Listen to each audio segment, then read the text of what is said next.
sheet. When you see 00, go ahead.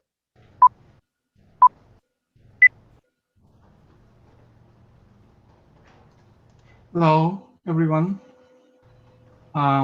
This is the day 2 session of the FIAF and UNAM Symposium, the Preventions and Management of Natural and Human Disasters in Film Archives. And today's topic is on the natural disasters. I'm Hisashi Okujima, talking from Tokyo. So good evening, actually.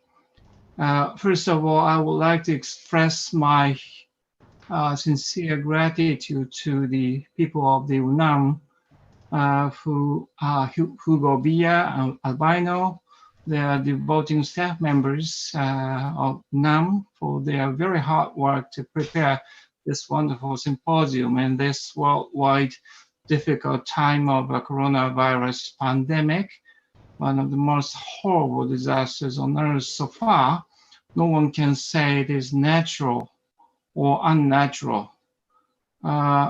Anyhow, we are gathering here safely to have a symposium under the spirit of the show must go on.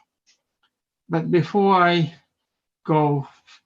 proceed, I would like to rush in referring to Paolo's keynote, Extinction Rebellion to Film Preservations, made yesterday. Actually, was done in the dead of the night for me in Tokyo. It was by all means provocative and clever as always, and my only concern here is that it will be not easy for me, mainly because of the lack of my linguistic ability to follow or well utilize his way of challenging thought and indication uniquely at the second session's whose theme is about natural disaster. However, I must confess one thing, that in the Lindgren Manifesto, number 14, quote, "Be aware that the world is not interested in film preservation. People can and should be able to live without cinema," quote, has been one of the strongest obsessions to me for the last 10 years, which falls on the dawn of the full-dress digital age. In fact, the more we work for film preservation, the more we know what he says is unfortunately true.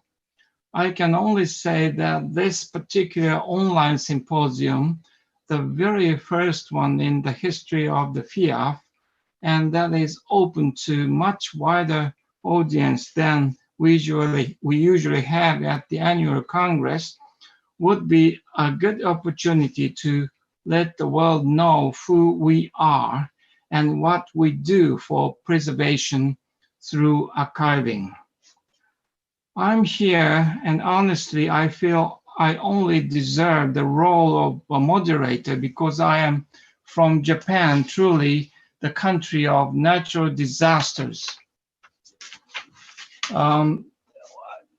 Japan has the reputations of the highest life expectancy in the world and very safe. But as you know, every year we have typhoons, which brings heavy driving, pouring rain that causes a big flood damage and even the human victims.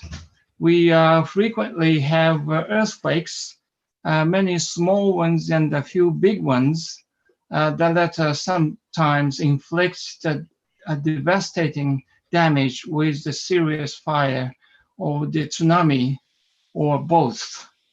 We can easily mention the name of the year of the worst earthquakes that happened in the last 100 years. The Great Kanto earthquake in 1923, the Great Hanshin-Awaji earthquake in 1995, the Great East Japan earthquake in 2011, actually on the March 11th. The memory of that earthquake in Tohoku area and tsunami is alive and fresh in your memory, I believe. The Japanese proverb says that there are four things to fear: earthquake, thunder, fire, and above all, father. Although I know that father has been becoming weaker and weaker after the wartime, 75 years ago, that is the reality. But, well, not only the earthquake, but earthquake always relating to the eruption of the volcano. Recently, only 60 years ago, we experienced a big eruption of the Mount Otake, which caused the death, the victims of the death, more than 60 people. But of course, more than that, in terms of the film archive context, the museums and archives, the great damage is caused by the floods and the submergence, which can unfortunately destroy in a matter of seconds whole collections of the archives. Well, there are many examples, but of course I want to talk later if I have time. But these examples we see in whole worlds, and in this sessions, 3 reports will be made. First is the Cinematheque Française directors of the Department of Conservation, Valérie Saint-Romain-Calunque, who will speak on the theme of the Cinematheque in the face of the Seine floods. Please make your presentation. Valérie, please.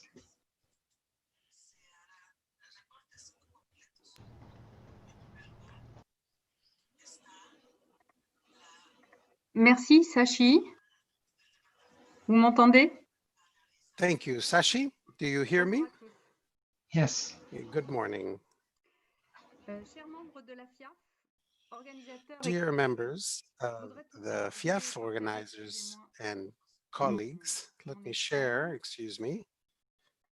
my screen. Voilà.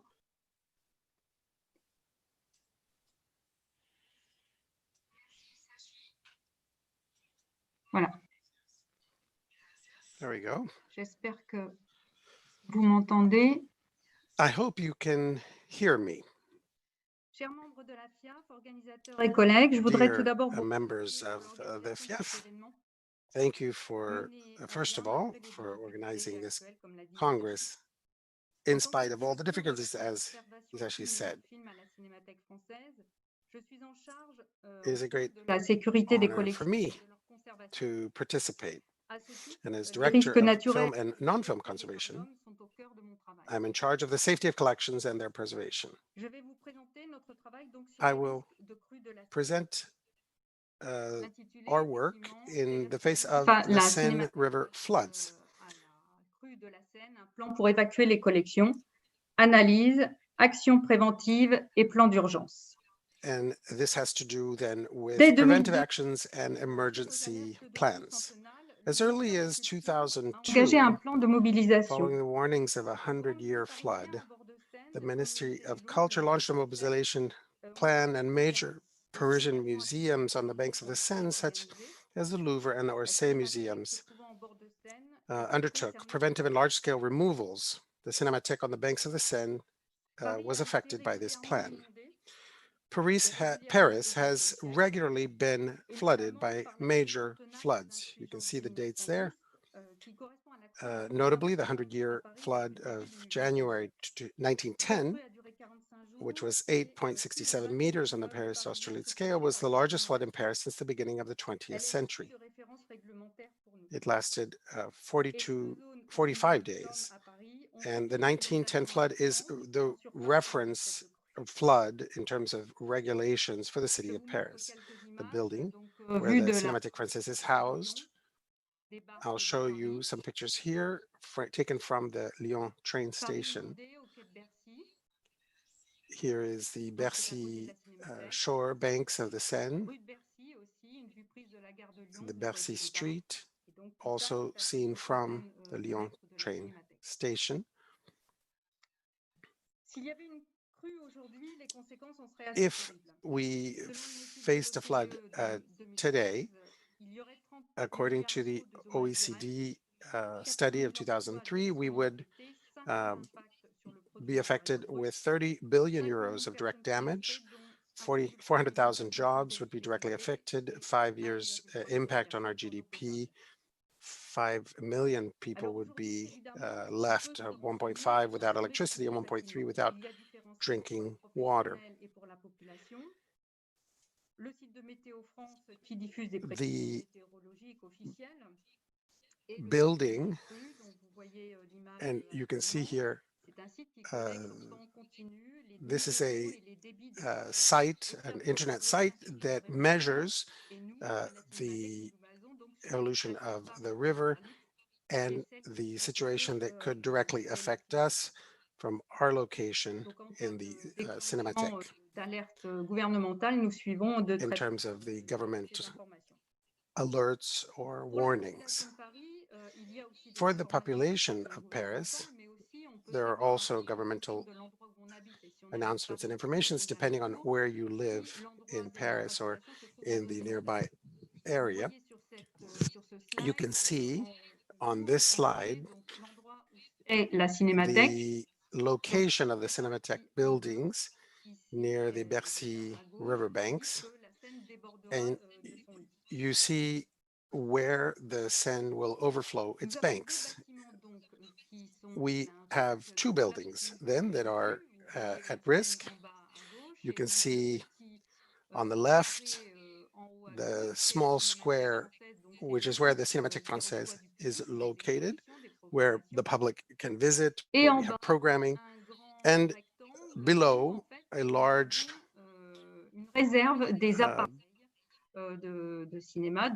a large area where we have vaults and storage, and that is also on the banks of the Seine. The principal building, where we have been since 2005, is in the 12th arrondissement. It covers 8 floors, 4 basement levels, and it houses a collection available in a multimedia library, the permanent exhibition area, and also we have temporary exhibitions that are kept out of the reach of the water in the upper floors, but there are nonetheless 3 basement levels where we keep temporary reserve collections. We also keep a IT department and administrative archives. The highest level basement for costumes, archives, everything that is not film, that is part of our collection, is not kept in Paris as such, so it's kept outside of this area of risk. Nonetheless, in terms of, we have other collections here, which can be moved quite quickly. The other location that I showed you on the map, nonetheless, is a place that is rented next to, which covers 900 square meters and has more than 4,000 machines, projectors, cameras, and other.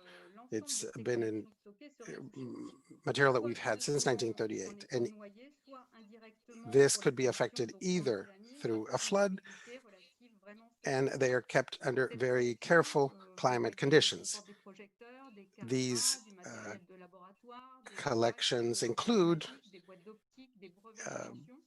everything from invention patents, and they include fragile, voluminous, heavy equipment.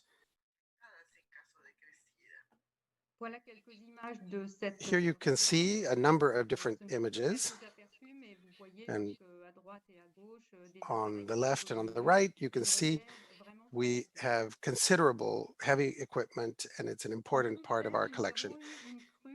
In 2016, we had a flood, a quite important one, that caused a certain concern. It didn't reach us directly.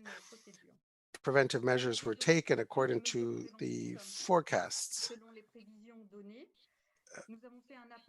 We had a call for volunteers to help the Cinematheque with handling, and collections and works related to our exhibitions were moved to higher floors, as well as the sensitive HR files as well. Some servers in the computer room were shut down due to the risk of a high voltage power outage.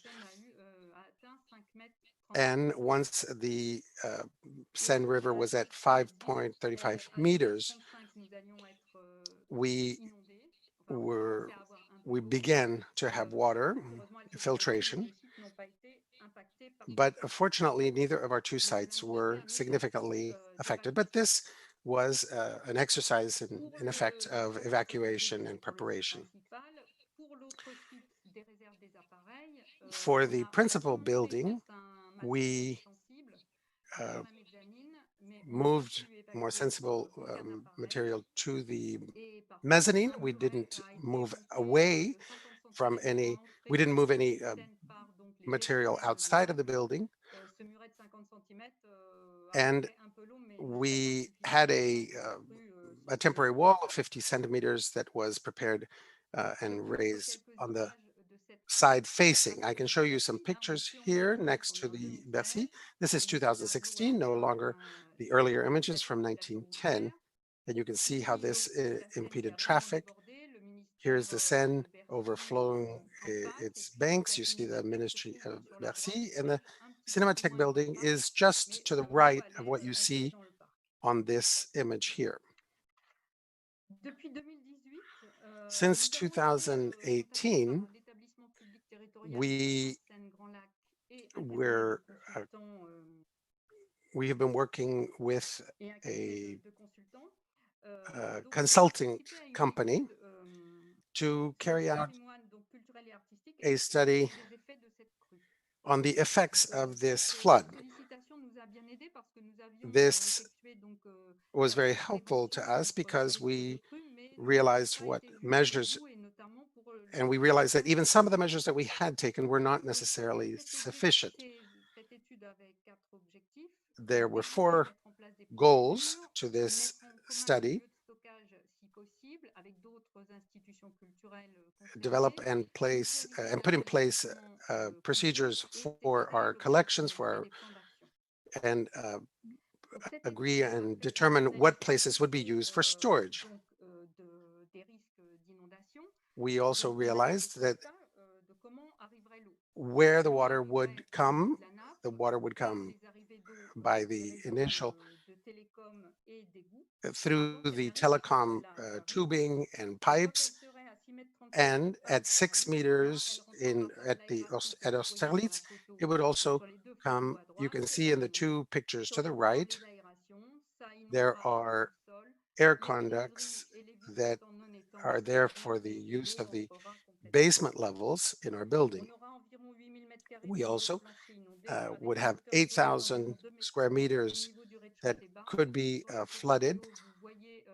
You can see our picture, these images would show we would have a complete flooding of the Cinematheque. If our buildings were completely flooded, we obviously would be faced for days and weeks and months, faced with the problem of the humidity, mold in an area that would be generally unventilated, dark, and with an almost 100% humidity level. Any restoration would have to be carried out, taking into account the safety of our personnel. And once electricity would be restored and if freezers were available, paper documents would have to be frozen for processing later. And for any machinery, we would have to consider the possibility of having to throw away part of our collection.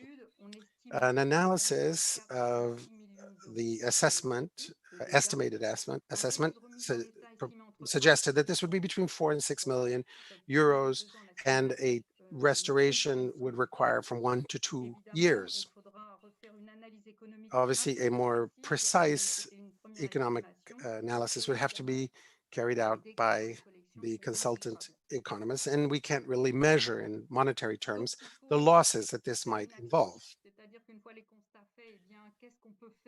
What prevention plan was put in place to figure out what we could do. These are the flood risk prevention plan points. And this plan was put in place a few years ago. This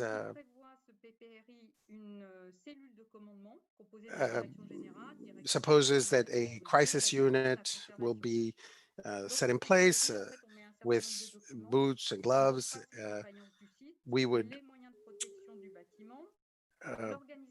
establish the means of protection, the organization for the sites evacuation, building plans, procedures for securing our collections, security procedures for computer equipment, for other archive material, practical information sheets for post-disaster intervention, and assessment forms as well. This was done for the main building principally. The study was completed with other measures for the reserves, and this included all of the participants, but it is not necessarily something that is easy to do.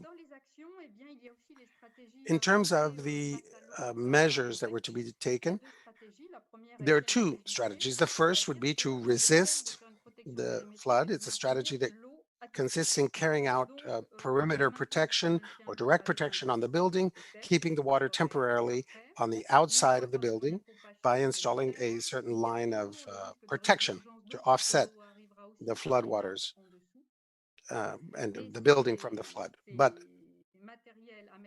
the risk of water resurgence inside this protection line is always possible. And so you have to have additional pumping means.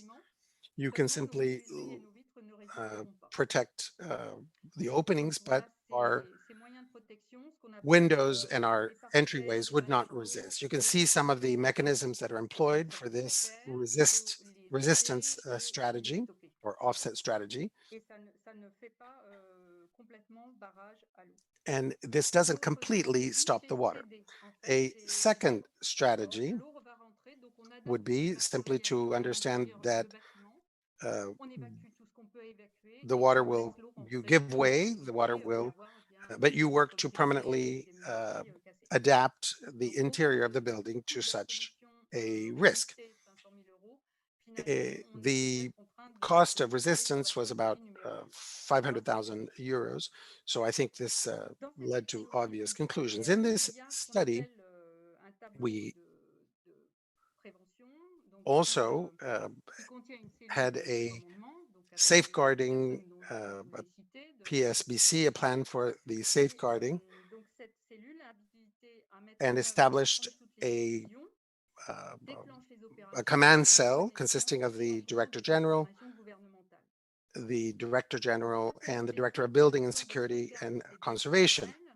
And this, in accordance with government information that would be communicated to it, it would operate.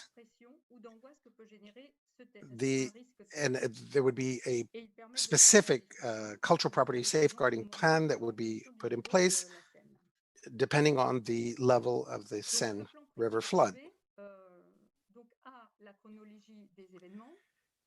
This would makes it possible to establish a chronology of events to know what needs to happen at each point without exceeding the pressure or creating greater anxiety. On this table here, you can see the steps that need to be taken depending on the level of water. You can see at 4 meters at the bottom of the graph here. And depending on the level of the water, a different decision or a step will be taken in terms of this crisis plan. protection, evacuation, and that allows to take decisions immediately depending on the level at which the risk presents itself. Obviously, avoiding stress, avoiding working unnecessarily to not unnecessarily move material, and all of this with a goal of safeguarding cultural property. In terms of the chain of command and volunteers, as I mentioned, we called on volunteers to help out according to different competencies and according to the skills of the volunteers. Once a trigger point occurs, depending on that time, volunteers may not be available. So you have to readapt and be able to be reactive. Only the coordinator authorized to do so is able to change the allocation of responsibilities. We called on volunteers from among our own staff and established a list, and had also the possibility of a plan so as to be able to call them outside of working hours or at night, so that if we needed to trigger our plan at 2 o'clock in the morning, we could do so.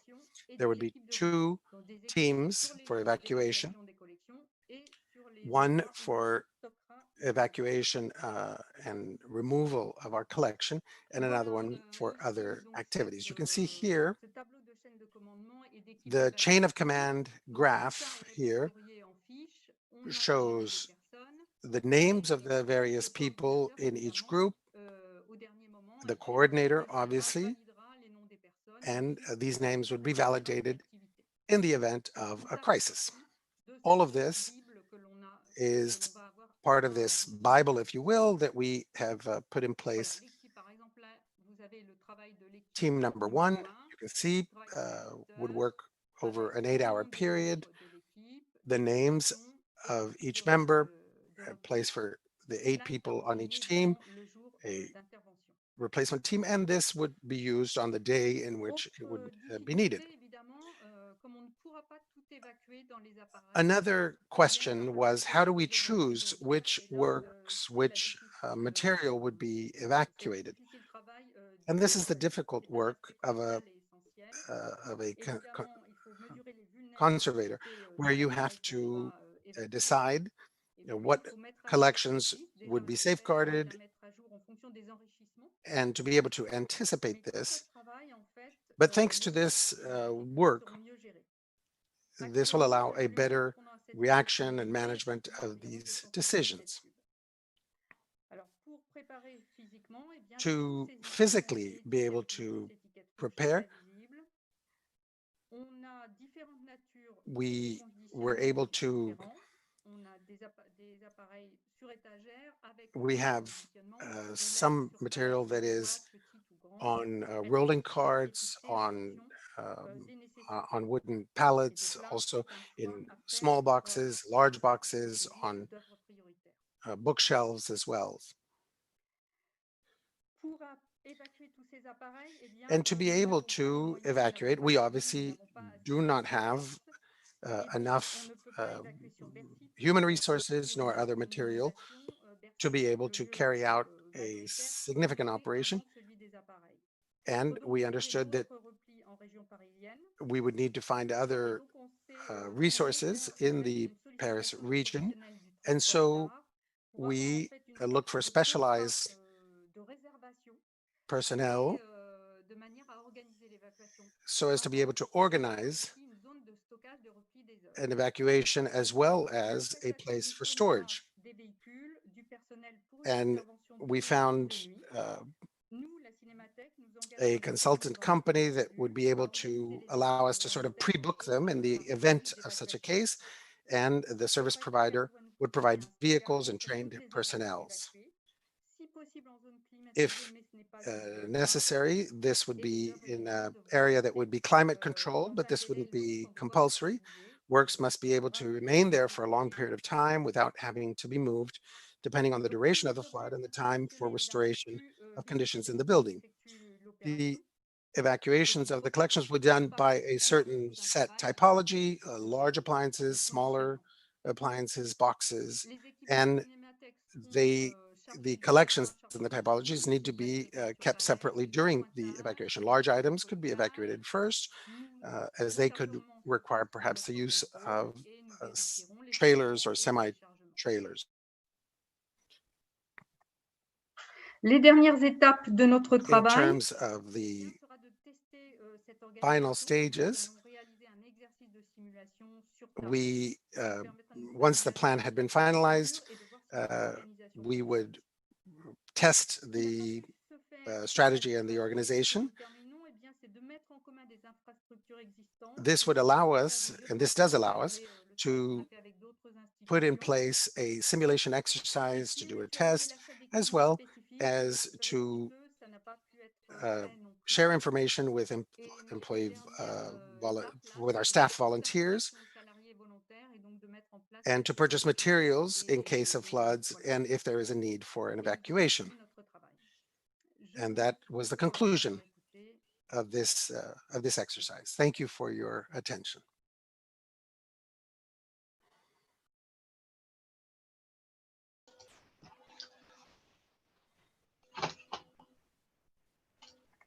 Yes.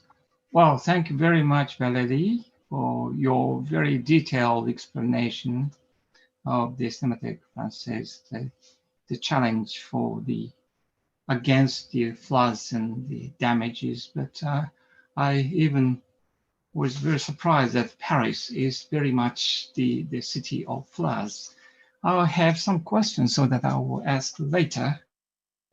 The next speaker will be my friend, Chalida Wabamrunjit, who represents Thai Film Archive, and she will talk on the title, The Case of Water and Fire.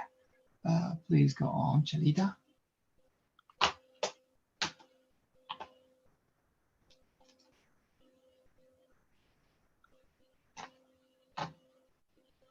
Hi, good morning, good afternoon, and good evening to the friends at FIAF. My name is Chalida Uebamrumjit, and I come from the Thai Film Archive. So today I'm going to share some experience. So the Thai Film Archive established in 1984 as a national archive and in charge of preserve the legacy of film date back to 1897, and we locate in Saraya, Nakhon Pathom, which is outside of Bangkok. In the past 10 years, Thai Film Archive has experienced 2 incidents, which I think it could be useful to share the experience with the FIAF colleagues. So in 2001, we have a very bad flood. So as you see, this is the sandbag by the riverbank near the film archive. The people keep go and observe every day that how high is the water level during that year. The rainfall that year was unusual. Actually, Thailand is a tropical climate country, so many parts of the country always have seasonal flood. But the flood often occur in the north and then spread down to the central plain. But that year, it come early, like there were many storm and typhoon, and there were the rainfall is 300% above average by July, and it broken the floodgate, so results the water from Chao flow into like canal and paddy fields, and then a lot of outskirt area serve as a water retention area to lessen the chance of water coming to Bangkok. So actually this is nearby the film archive. By the end of September, it wasn't too bad, but the flood already arrived Ayutthaya, the ancient city, maybe some of you know, and then destroy many industrial area that usually very well protect, like the Japanese car factory. So Nakhon Pathom, where we are, it's considered a water retention area. So there was a tendency that the water would arrive at some point. So we keep, this is like in front of the archive, so we keep looking at the water level. We start to worry and discuss if we should evacuate the film to somewhere. But by that time, it was too late to find warehouse, because even the good warehouse like in the north is already like flooded, and so transportation to move the film also impossible. So we decide to find a solution to protect the film wall and the archive the best we could.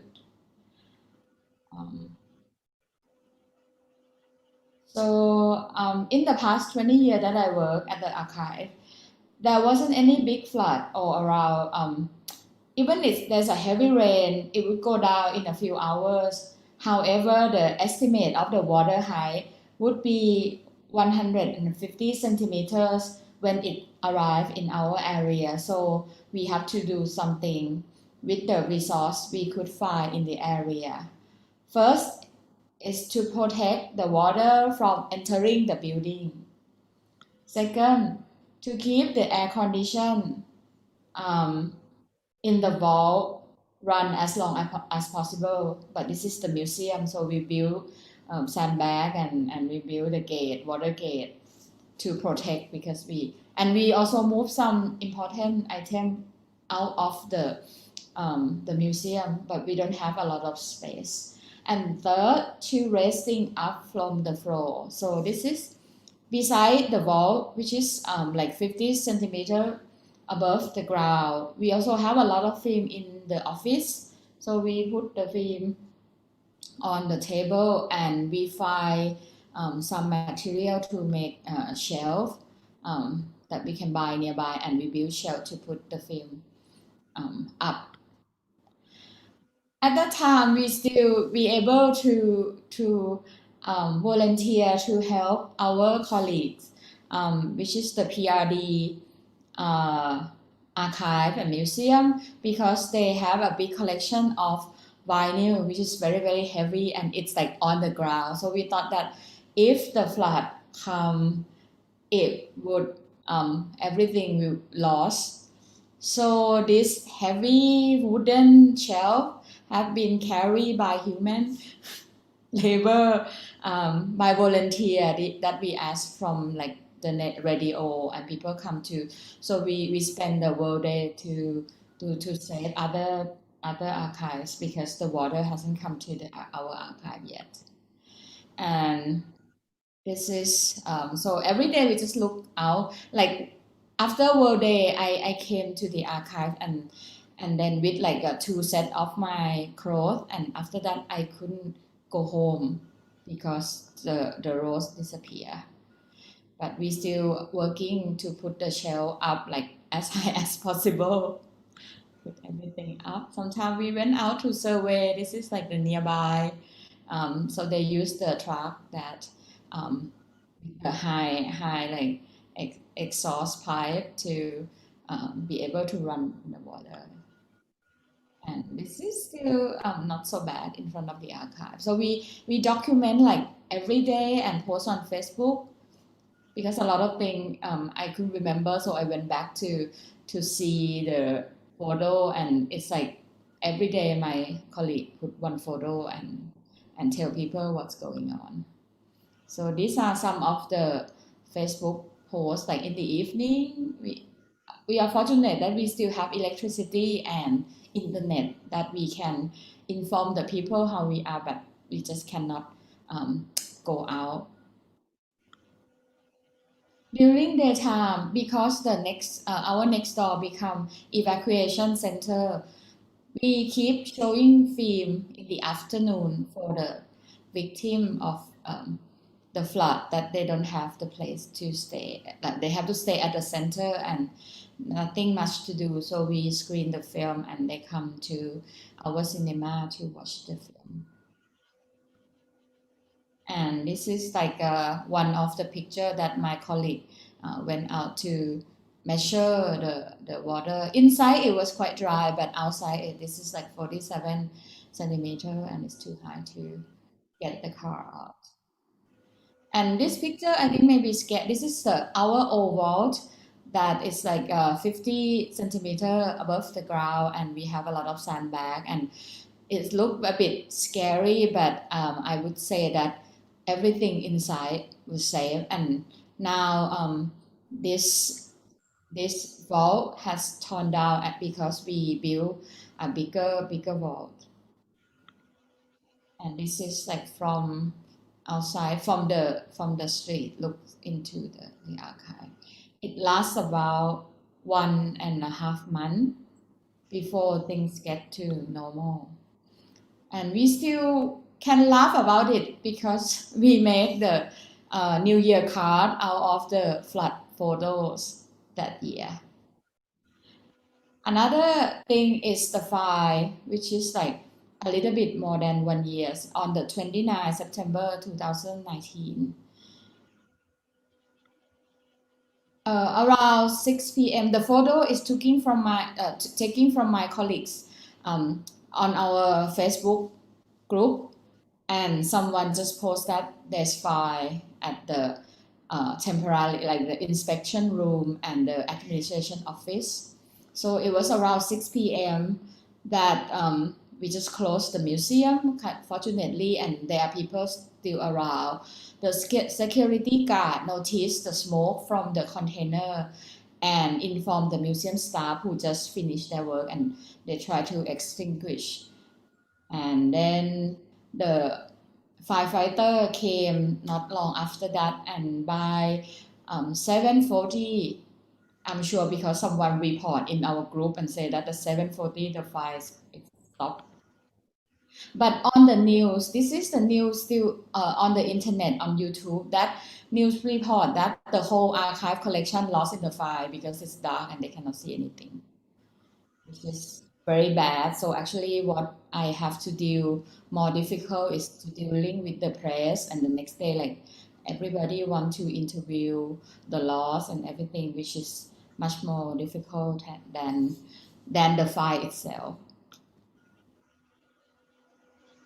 And I just want to show you, this is how it looked before. It's a container that we use as temporary office before we construct a new building. So by that time, a lot of people already moved, only like the film inspection, which is on the second floor, and then the administration, which they have a lot of paper that they are very, very worried about it. And which is like 50 meters away from the actual vault. And this is what it looked like the day after from outside. And kind of it's only the inspection room and the administration down there, so okay.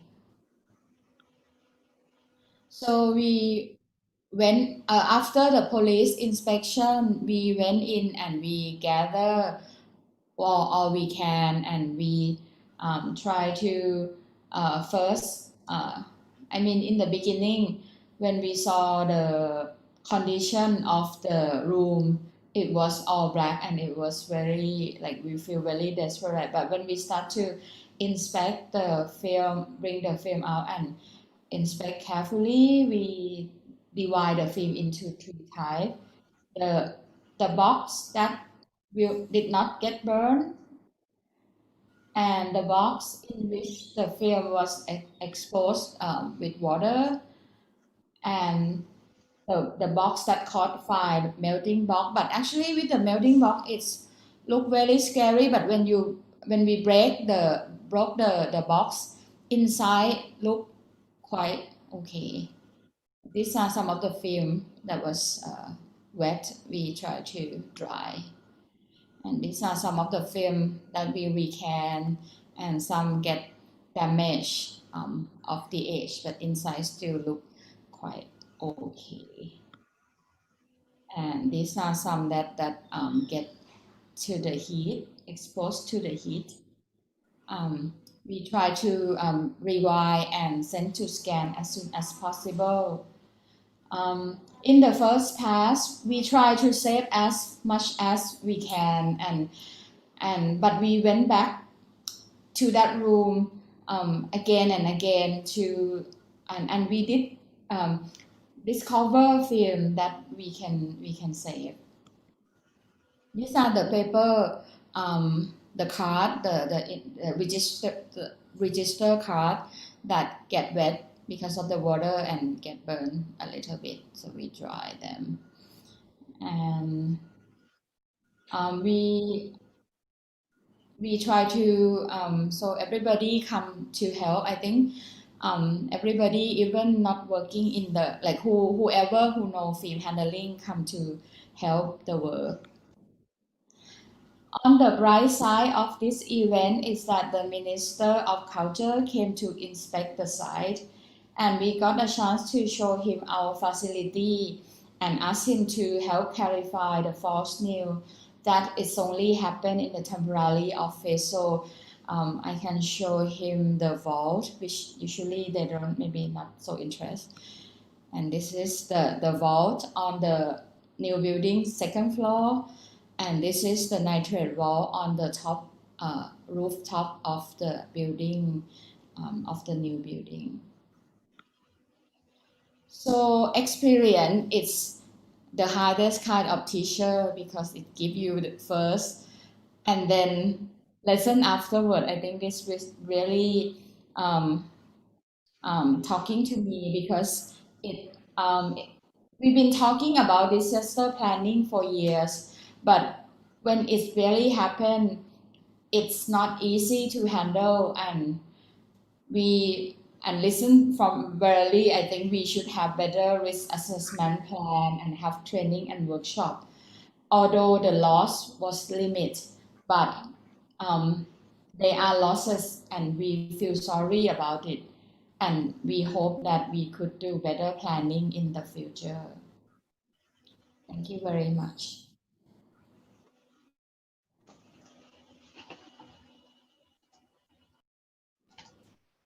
Well, thank you, Chalida. You hear me? Yes. Well, thank you very much. It's great presentations about your two experiences, different experiences of water and fire. Whilst I personally have the very similar experience of the fire in 1984, we lost 300 films by that fire. And I still remember very, very clearly, so very strangely enough, but I cannot forget the very hot water dropped down to my back. And that feeling I cannot forget in my whole life. Well, this really disastrous experience. Well, I'll have also some question for you, since I will ask you later on. Well, the third and the last presentation will be made by the director of the Filmoteca Española, the Marian del Ejeto, and Joseto Sheldon, who both will talk on the theme of the in the face of disaster, development of a protocol for the sustainable action for the Filmoteca Española's film collection. Well, please proceed.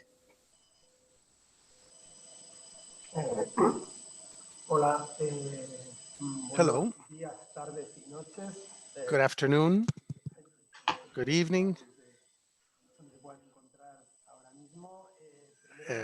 Depending on the time where it is, I want to thank FIAF and the UNAM Filmoteca for having organized this event despite these conditions that we find ourselves in. Currently, we'll be doing our presentation in two parts. First, I will speak about the first part, sustainability and cultural heritage, and then my colleague, Marian del Ejido, will talk about our risk management plan and the use of a risk management plan in film libraries. The interpreter apologizes. We're having a very hard time hearing clearly because of the noise levels. I don't know if it's possible for our speaker to improve his microphone. Sustainability is associated with the concepts of the future renewable energies, recycling, and cultural heritage, as you can see on the slide here. But cultural heritage has to do with the past, history, archaeology, and memory. It is challenging if we consider to find a harmony between the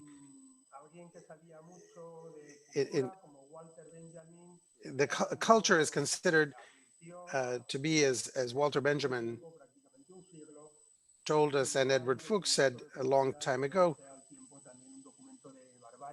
there's no document of culture that is not also a document of barbarism. It's important that we think that our film collections might also challenge us to think what 100 years from now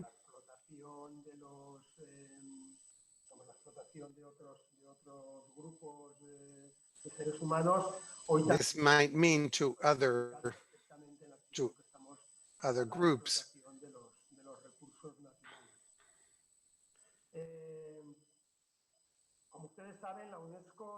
As you will know, in 1976, UNESCO defended the recommendations on participation by the people at large in cultural life and their contributions to it. And they believed that all the world would contribute to the development of tourism and cultural industries, and this would have economic, social, as well as environmental benefits. And it is in this general framework of heritage and culture. Josecho, if you could, we need to do something with your microphone because we cannot hear you clearly and it's difficult to interpret.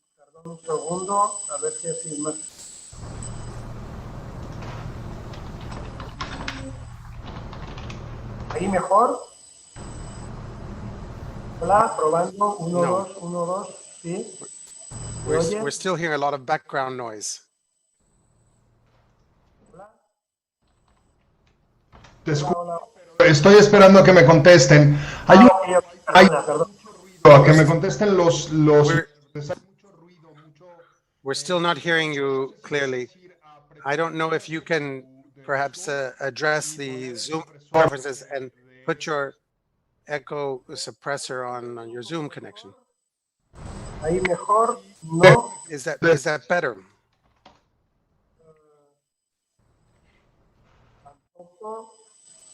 A ver. Contar. Cuenta del 1 al 10. Count 1, 2, 3, 4, 5, 6, 7, 8, 9, 10, 11, 12, 13, 14.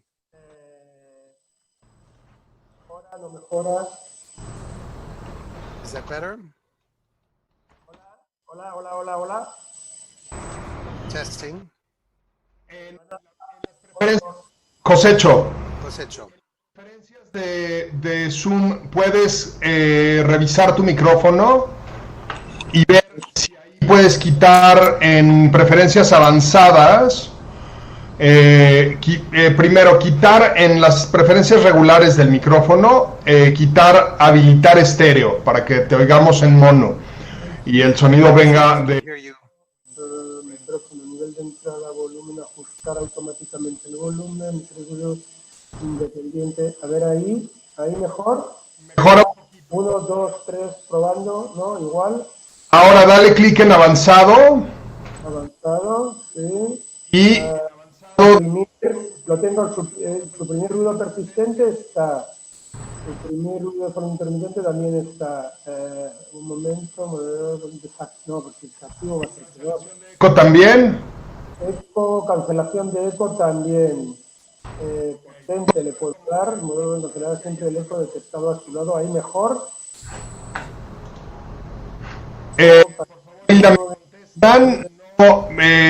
Ahí se escucha mejor.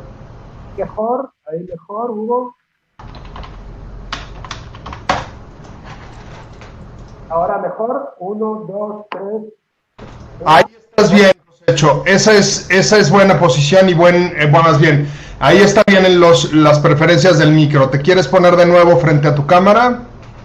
No, estoy, pero algo ha pasado con la imagen. No, la cámara se ha caído, perdón. No ha sido la cámara, ha sido yo. Ahora sí.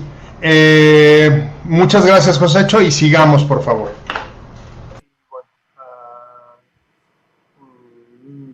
Mis excusas por el inconveniente. I'm sorry for this hiccup. We were talking about the paradox of cultural heritage preservation, and we wanted to call attention to the fact that cultural is not included in the Sustainable Development Goals of the 2030 Agenda, and there's been a movement to demand the inclusion of culture,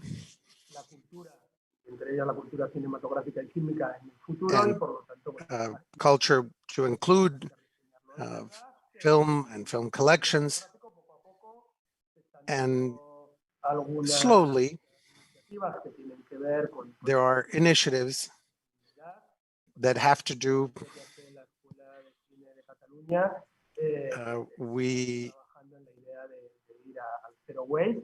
have seen efforts to move to zero waste in terms of waste treatment, and we have to consider, and we think it's important. Why do we think that that this is such a place of weakness for the cultural heritage that film collections represent? Firstly, because film set backgrounds are in general unknown. They're in part because they're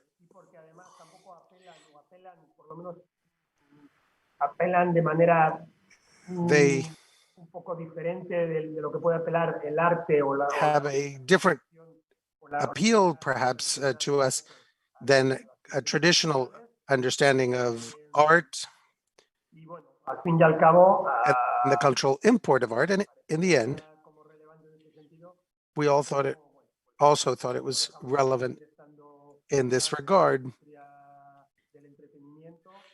that we note that it's connected to the entertainment industry, and there is a lower value, perhaps, because of that, or a lack of legitimacy. Now, looking at the case of Spain as such, and we wanted to de los archivos fílmicos, en el caso español. Note that in the case of Spain, digamos, problema que tenemos es la the most significant risk we have is a lack of any regulation that would offer us legal protection. It's interesting to compare and see how other film collections and other museums operate. In Spain, this is not yet considered part of our cultural heritage. And so we don't have really a professional recognition, even a lack of understanding of what this means in terms of the film collections as such. We also have to understand that film backgrounds are, by their very nature, their physical chemical nature, they're ephemeral. And this is also because they've been built in a way as to disappear. Film archives that were created more than 80 years ago were understood that they were doomed to disappear because they were not commercially viable as such, especially for silent films once the talkies emerged. There were fires that have affected and devastated great film collections throughout the world. In the case of Spain, this is not different. The 5 significant fires affecting film production studios and labs. 2 of these, the first in August of 1945 and in July of 1949, there are published reports that this might have been a fire that was set on purpose. And then there was a third factor that we need to consider when we consider the loss that has affected us over the course of years, and that is censorship. As you know, de muchas maneras diferentes, así simplemente dándoles de fuego como puedo ver estas imágenes que son de Canadá, como una junta de you can see pictures such as these from Canada, where there were fires in which films that were considered not recommendable for public morals or for the public in general. On the other extreme of this destructive, we also can think that the criteria for film collections needs to be developed or worked out, not only in terms of what is artistic or commercially valuable,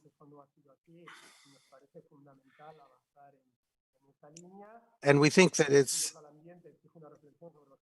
important to work this out in terms of the ecological footprint, the considerations of how much waste is produced in terms of conservation and restoration, as well as the energy consumption effects. As you know, this is a significant consumption of energy that is involved, and there are significant asymmetries between energy consumption in different places on the planet. And I'll now give the floor to my colleague. I am María del Ejido from the Spanish Film Archive, and I will talk to you about the risk management plan. We know that risk management is an important part of the preventive policy that all heritage centers must have in one way or another in order to help the professionals within the institutions and the institutions themselves to safeguard and attain the goals based on preservation and conservation of the heritage. So we have to take into consideration that our risk management plans have to contemplate the environmental conditions that we have referred to so far, as well as other man-made factors. And risks sometimes are not only posed by physical hazard or by catastrophes. We need to be able to communicate. We need, if we lose information and if we don't have access to the funds, our collections will be at risk. Our collections are not like those of other libraries or other museums where one can actually look at the at the heritage or at our objects. But here we need some mechanical appliances to help us. So we need to follow ISO rules, and we need to be able to apply those rules to film archives and our film heritage. In the last few years in our country, we published a national emergency plan for risk management in cultural heritage. This came as a result of an earthquake that affected Lorca, and they had cultural heritage that was affected, and then we designed some protocols and measures were designed and procedures were implemented to protect cultural heritage in the face of a catastrophe. Then we established a methodology that would allow us to minimize any damage that might arise from such a catastrophe. And thirdly, we designed instruments for responding and coordinating under different institutions that will perform under the emergency. This plan includes city walls, convents, archives, museums, also ruins, but they make no mention whatsoever of film archives or film heritage. So in 2016, Michalski and Pedersoli published a very significant paper called the ABC method, the risk management approach to the preservation of cultural heritage, and it was it was done with the support of the Canadian Conservation Institute and the ICCROM, and they provide a practical method that includes all the criteria, projects, and processes that have to be taken into consideration when you plan for risk management. That means that we can attribute one number to each degree of emergency. Their process is based on 5 items: to establish and to analyze the context, analyzing risks, identifying risks, evaluating the risks, and trying to reduce the risks. So for museums, this publication was translated into Spanish, and they came up with a very brief guide, a very practical guide for the different steps of risk management, as you can see in this circle. And each item includes sub-items. For example, in the identification, you need to find what are the agents of deterioration, then the levels of containment, like the zones where our films would be contained. And in the analysis, we see the ABC scale. The ABC scale is one of the novelties of this system. So how do we apply this planning to film archives?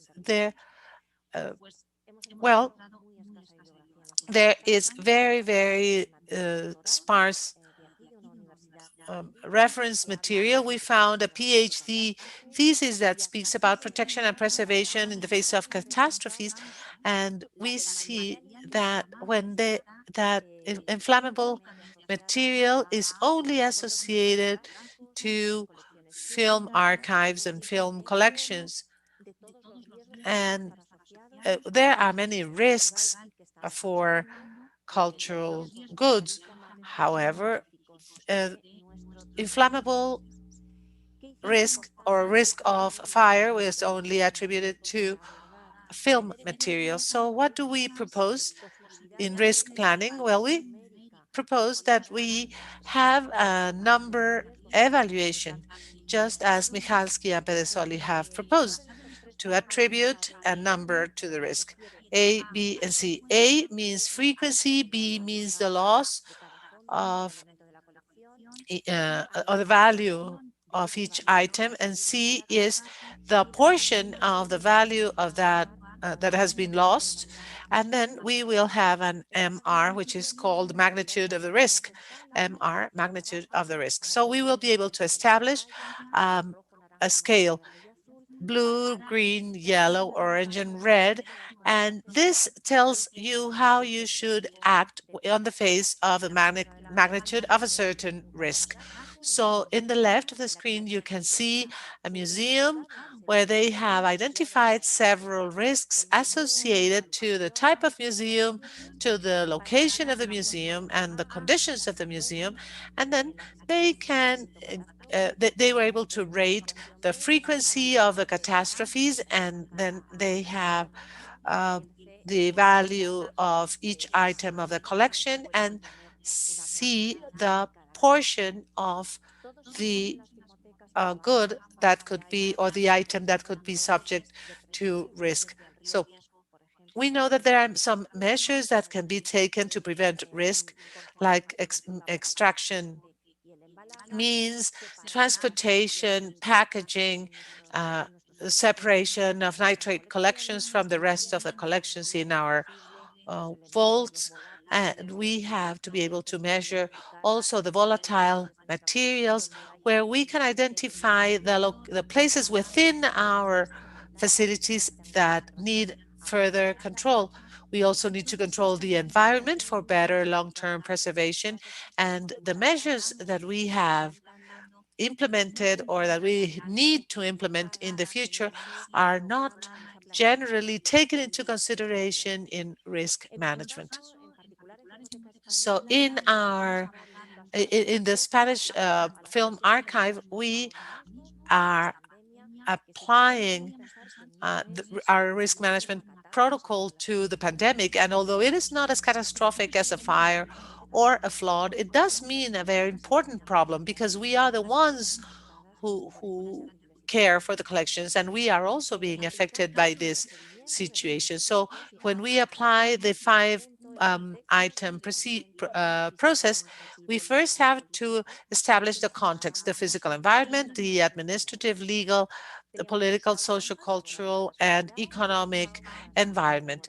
We have some guidelines prepared by the Ministry of Health and the Ministry of Culture of what we need to do to guard our health. So that means that the staff can't meet regularly, can't go to work regularly, and they need to take some preventive measures if they are going to go to work. So we need to know what were the measures that were recommended for incorporation in our workplace. So we need to look at access, communication, health condition of our staff, and the capacity of our facilities. And this also has to combine with the preventive preservation guidelines. So we have to meet with the environment conditions for preserving the films, but the people who are in charge of controlling those environments have to take their own health measures. So they need to plan better for that. Then we have risk identification. We need to identify transit spaces to minimize risks. So we need to see where our loaned materials are located. How are we going to recover them? How the collections are to be guarded without exposing your health. If we are having agreements or exchanges with universities or other film archives, well, those people need to be able to come and inspect our collections with under a proper protocol for safeguarding their health and also for the manipulation of the films. So we need to implement those measures, and only when those measures have been implemented, we will be able to carry out inspections and any exchanges. We need to analyze the impact that these measures can have in the material. So we said that those films that were coming back to our film archive, they needed to be quarantined. So it's 9 days in which they have to be quarantined because of the nature of the material, metal in the tins and or the cans, and the plastic in the film. We decided that we would not apply biocides or disinfectants directly into the films, and and the health authorities were telling us that we should apply uh, disinfectant products to the films because they had been in touch with somebody outside, but we decided not to do that. But then we needed to allocate a special space for those films that were coming back to the film archive so that we could set them aside and have them be quarantined for a few days. And this is where we applied the ABC and MR scale. So then we needed to establish priorities. This is the fourth item of the process, and we needed to establish the risks. We know that we have a chemical risk if there is a lack of inspection or bad treatment, and we needed to follow up on the conditions of those film collections because the chemical deterioration can cause a very bad situation. And we went into lockdown in March, and we used the most efficient biocide agent to treat the surfaces and the metal cans that we have in our film museums and in our film archives. So the most efficient biocide was ethanol at a 95 to 70% concentration and an exposition of between 30 seconds to 10 minutes that will deactivate the virus. And finally, we needed to reduce and mitigate the risks. So we had to design measures to prevent or reduce those risks. So we had the technical staff that was in charge of cleaning the cans and the technical equipment, the scanners, the inspection tables, and we did not use any ammonia or any disinfectants on the films. We always used this space for quarantining any products that were or any films that were coming back to our archive. We kept it there. We used only our alcohol gel solution or a disinfectant gel. And then we had an access area to the warehouses and anything that and we turned the vault into quarantine spaces. So you can see that we have those small vaults for adaptation to environmental conditions. They have only a 30% relative humidity or a 5 at 5 degrees, and we keep the materials there for 9 days. So we kept a log as to when they came in and when they had to leave the vault. And I would like to give the floor back to Josecho so that he can finish the presentation. So can you hear me all right? Well, I would like to go back to Walter Benjamin. In closing,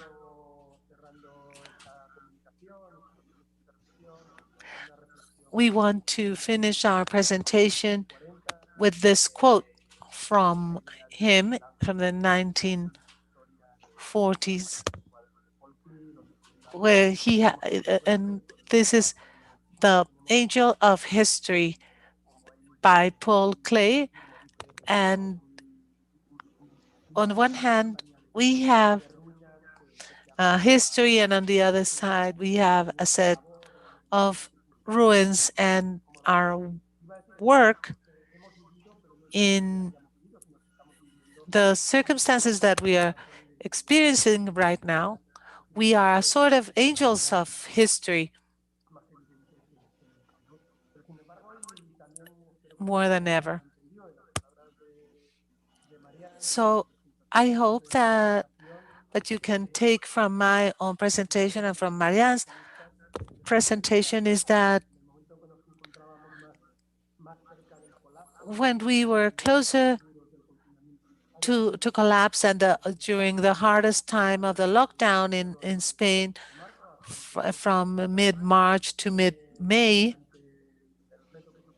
and in the light of the challenge posed by changes in processes and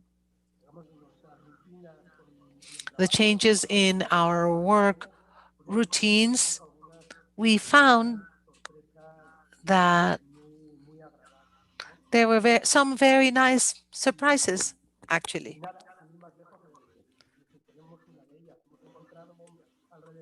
So I would like to share with you that this is a 2-minute short of Salome, which is a movie that was filmed in 1918. This is Chela Avara. You can see her. And this is a movie that we thought was completely lost, and we have found these materials because we were able to look at the collections from a place that is different from what we see on our everyday life. And we did this because and thanks to the current circumstances. Thank you very much. Well, thank you, Josecho, and thank you, Marianne. Your presentation is very impressive. Particularly, I respect the effort to risk management. And we actually, when all of us started our job, when we were young, that we were taught that there's many dangerous chemicals and solvents, but we somehow continue to our work without thinking about the danger of these things. But you have the new, very precise national emergency plan and maybe some methods, and these are very much helpful to your work in a healthier way for all the film archivists working for your archive. Congratulations, I respect that. But unfortunately, at the very first part of your presentation, I couldn't hear clearly, so that would you be kind enough to explain very briefly what Josecho said in the first part, briefly?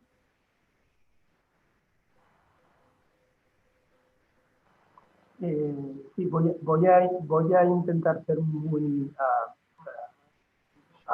muy concreto. I'll try to specifically explain What we wanted to review in the first part was to raise the paradox that exists between cultural preservation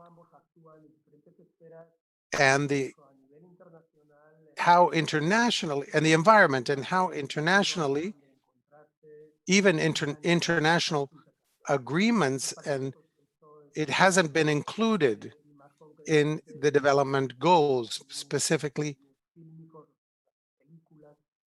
in terms of film archives and film backgrounds, and due to the volatility of the materials with which these film backgrounds have been built.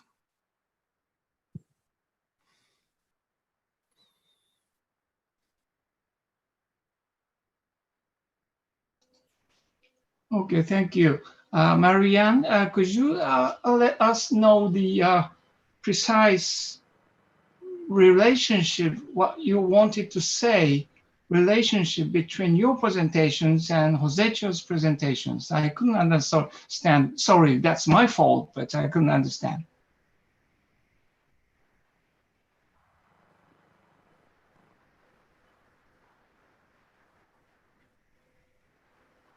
Sí, ya.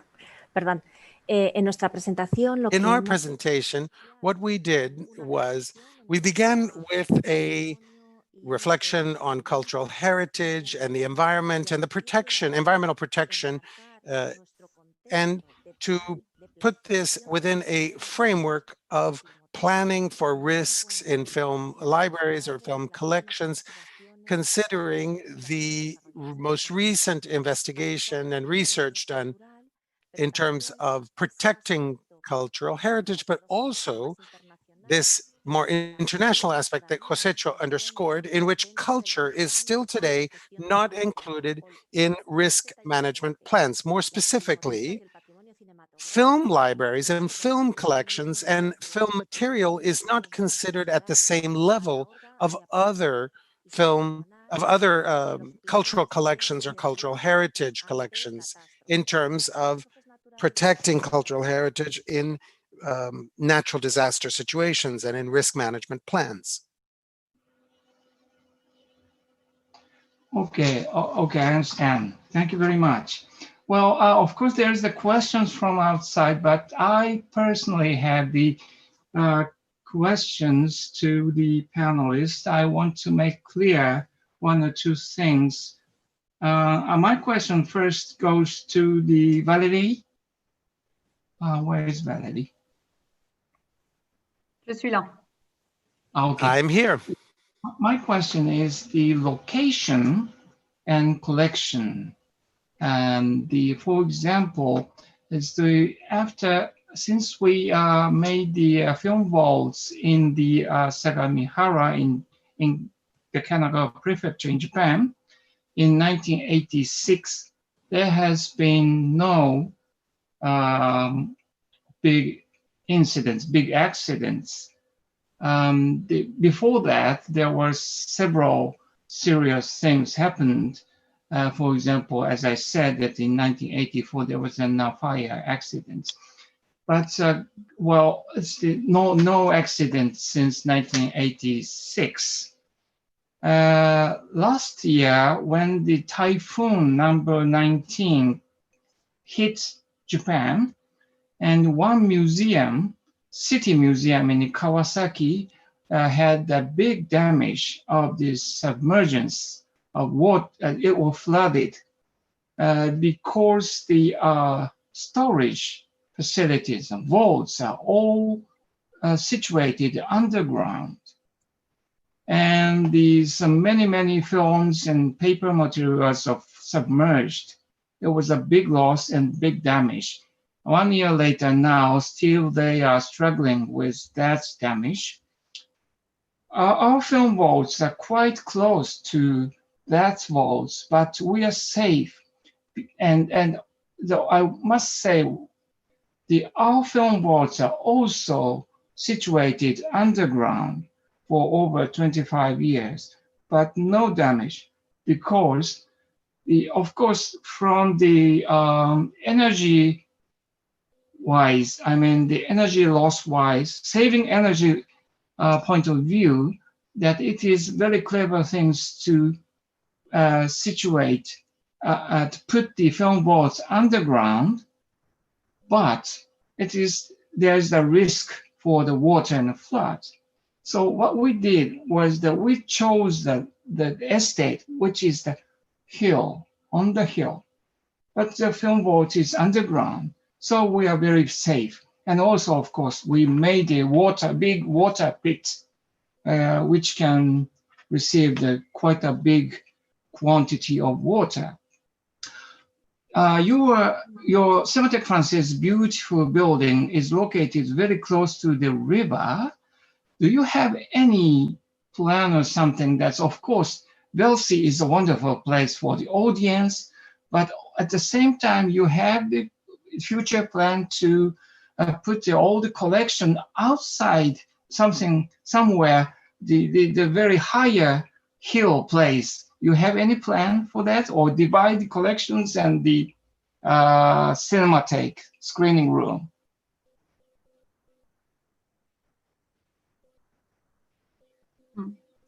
Alors, dans le bâtiment principal, in the main building, in fact, we would only be able to evacuate the little bit that is kept in temporary or transitorily in the basements, and all of the collections of photography and the museum would remain in the main building in the upper floors, and they would not be evacuated. That's all that we think that we can do, and so only the collections in the upper floors. And in terms of the second building, we would try to evacuate the most of the collection that we could, the largest amount of the collection, and this from areas that would be subject to flooding. In terms of the film collections, they are in the Saint-Cyr, so they are away, they are not in basement areas, they are not in that building, and they, considering the risk of flooding, they have been removed to Saint-Cyr, to another area in the Paris region. Okay, I understand. Thank you, thank you. Well, my next question goes to Charida. Well, I couldn't understand clearly that there's the floods, that was very famous flood, they reported all over the world, but there was a fire. Was that a natural disaster or the nitrate fire or something? I think that the conclusion of the police is the electricity, and because the container is like over 10 years old, and we start to move our staff when the building finish. Only some department that they're still waiting for their workplace to be ready. So so that's the conclusion of the police, because they found something ignite. But we in that room we also working on some nitrate, because that's almost the end of our nitrate collection. So we most of them we already have the duplicate, the safety. We just check and scan like for the last time, because a lot of them already very deteriorate. But it's quite interesting because in that room we found the nitrate survive, like it's in the plastic bag that we carry, and it survived. So it's something quite surprise for us also. But there are also a lot of like newsreel, which is like on the acetate base, which if you look at the can, it looks terrible, but when we broke the can, the plastic can, inside it was pretty okay if it doesn't melt into inside, if it's only like from outside. Yeah. Well, another question is that your film vault is located in something higher place than other places in Bangkok, central Bangkok? Before the flood, we didn't know that if we are in the higher place. So that was scary because every day we just worry about 150 centimeter high water that gonna come, and where at that time the film vault is on the ground floor. It's only like one floor, but so every day that's why we have to go out and check the water level. So on the street level, it's very high, like on the people's chest, like it's very high, like car cannot pass. But inside the archive, the vault and the museum is like a small island. So that's why we worry a lot. But every day we just check that we just start to realize the height of the land that usually is a lot higher than outside on the street level. Yeah.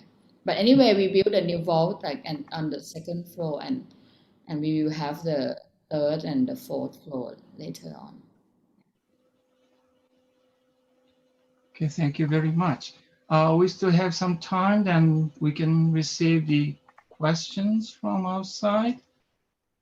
If there is any, wow.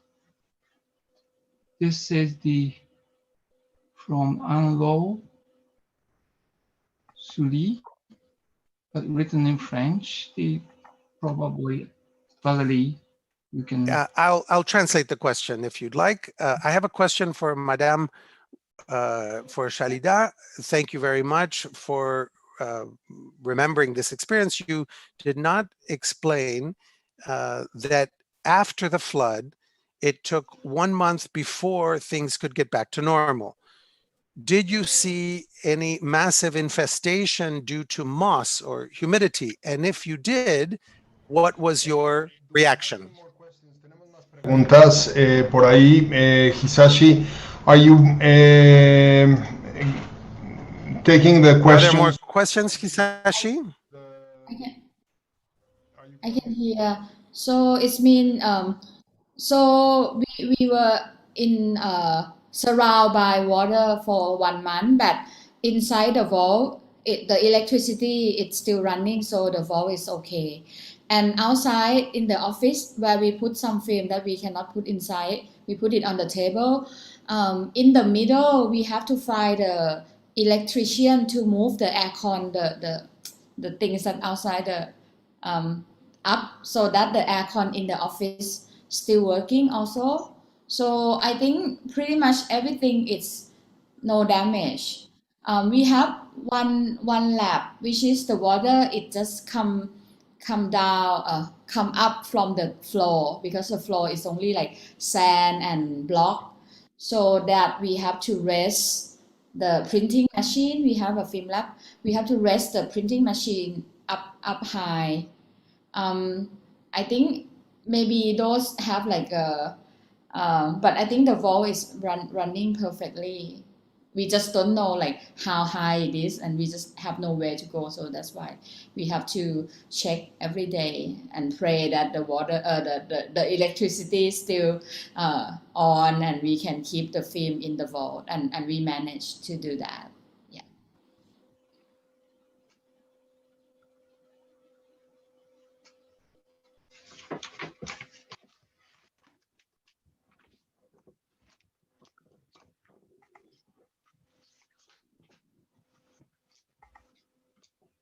So any other questions for us?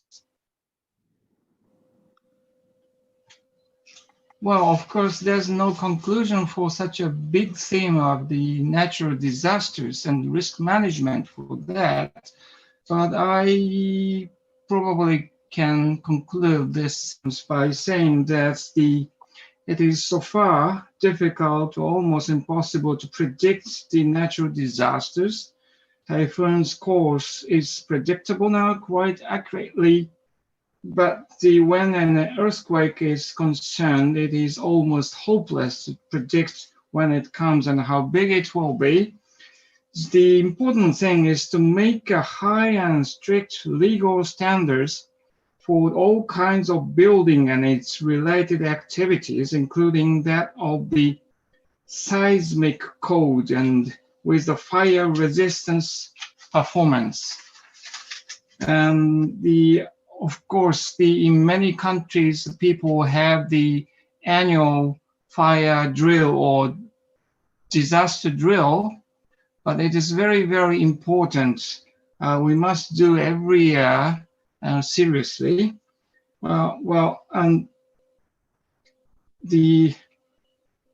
Actually, just after the in the case of Japan, just after the Great Kanto earthquake in 1923, all kind of building standards became extremely strict, and that is effective. Although there's a very ironical fact that's only 21 years after that, the city of Tokyo became completely burned out ruins to see the end of the war. But anyhow, the building standards laws is very important for every country, and which explains that the necessity of the risk management plan, which is legislated by the Spanish government. It's very important. Now we have reached the time, I believe, to finish the session. I think it was fruitful to know variously different cases of natural disasters in different regions, the specific damage to archival collections, how they were treated after the disasters, what were the remaining or long-standing problems, and particularly what we should learn from the disaster and the caused incident. So let me end this online session and pass the baton in my hand to the moderator of the tomorrow's session, Hugo Villa, unless otherwise any urgent advice or notice from the organizers in terms of the better housekeeping things for all of you. Thank you very much, Hisashi. Thank you very much to all of our speakers today. Creo que fue una reunión especialmente fructífera, como This bien was a particularly fruitful meeting, as you just said, Hisashi. And I don't have anything to add. We will meet again tomorrow. Thank you for all of you who joined us today. Thank you, of course, to Hisashi and to our panelists today. Thank you. Thanks. Bye. Bye-bye. Au revoir. Au revoir.